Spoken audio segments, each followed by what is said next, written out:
Hello, everyone. Aaron here today, and I'm going to be talking to you about why public smoking should not be banned. We're all Americans, and as Americans, we're able to enjoy freedoms freedom to make our own choices, and freedom of speech, for example. Now, I'm not a smoker myself, but living in this country has taught me one thing, that we should never deny people their own rights. And that includes smoking in public. Now, there's a lot of talk out there about how smoking isn't very beneficial to your health. And I'm not really here to deny that. But as soon as we start banning freedoms, such as being able to smoke in public, well, we're just diluting what America is all about. We're changing what makes America great as a country.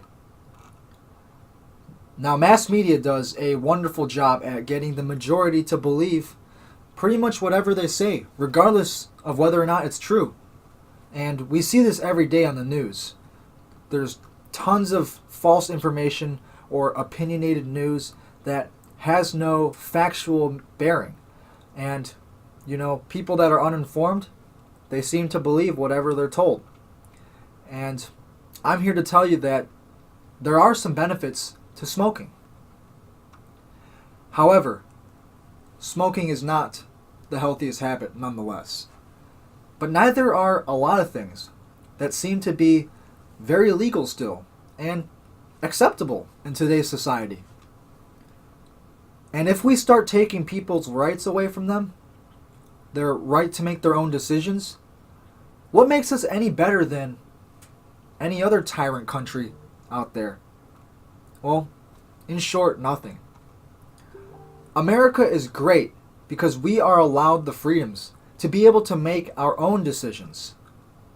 Sure, there are a lot of reasons why not to smoke, but there are a lot of reasons why not to eat red meat. Yet, I'm sure every single one of you in here has had a hamburger, and I guarantee that you all enjoyed eating it. So are we going to make hamburgers illegal too? It's called the snowball effect, folks. You take away one thing, you take away one freedom, and the next thing you know, all of our freedoms are gone, and we're living in a dictatorship. And the freedoms that we once had, we no longer have, and we're under the submissive rule of a dictator or tyrant. Now let's go over some things that you didn't know about smoking. A study from the University of Adelaide in Australia found that knee replacement surgery is actually common among joggers and the obese. Now this makes sense. Joggers, they're always on their feet. Their knees are under heavy stress for the majority of their lives. And of course, obese people, overweight, and obviously too much weight on the joints isn't very good. So a knee replacement is very common in those types of people. However, smokers rarely jog and are therefore less likely to be obese and less likely to have knee replacement surgery. So smokers can save money on an expensive knee replacement surgery. Also in that study, it was found that there is a slight protective effect of smoking for osteoporosis. The nicotine in tobacco actually helps with preventing cartilage and joint deterioration. I found that pretty extraordinary and quite interesting, actually. Another study that was published in the Journal of Neurology found that long-term smokers have an uncanny inverse relationship between Parkinson's disease. It was actually Harvard researchers. Now, an Ivy League school, Harvard, they're extremely intelligent and extremely well educated. And it was them who found that smokers were less likely to develop Parkinson's disease. They were the first to find convincing evidence of that. It's hard to believe that while the media portrays such negative effects of smoking, that there are actually some really great benefits to smoking. An experiment out of Westneys and Warburton found that smoking actually benefits in concentration. They ran an experiment and they tested smokers versus non-smokers. And actually the smokers outperformed the non-smokers by 10 to 15% in reaction time. That's quite a difference. So not only does smoking prevent obesity and help battle osteoporosis, but you're going to be able to react quicker smoking as well. Researcher Norman Heimstra hired smokers and non-smokers to carry out tasks for 6 hours without a break.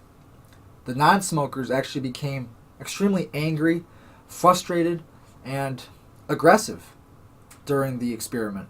On the other hand, the smokers all remained calm the entire time. It has also been researched that smoking helps prevent Alzheimer's disease, the disease that is extremely debilitating and extremely sad to watch a loved one suffer from. Dr. James Lafon argues that smoking makes you 50% less likely to have this debilitating disease. Another researcher, Dr. Paul Newhouse, found that giving people nicotine patches helped them regain 46% of their long-term memory, while not giving nicotine patches to people actually worsened their long-term memory by as much as 26%. Now, that's another incredible observation by these scientists and researchers. I'm finding some, if you're a smoker already, maybe it's beneficial to continue smoking. I'm not going to tell you what to do. That is your own choice. Now, I'm not saying to go out and buy a pack of cigarettes and start smoking today. What I am saying is that smoking is a choice, and albeit maybe not the best choice, but in America we all have the freedom to make our own choices. And we must live by our choices, good or bad, and we must never take away from the freedom to make those choices.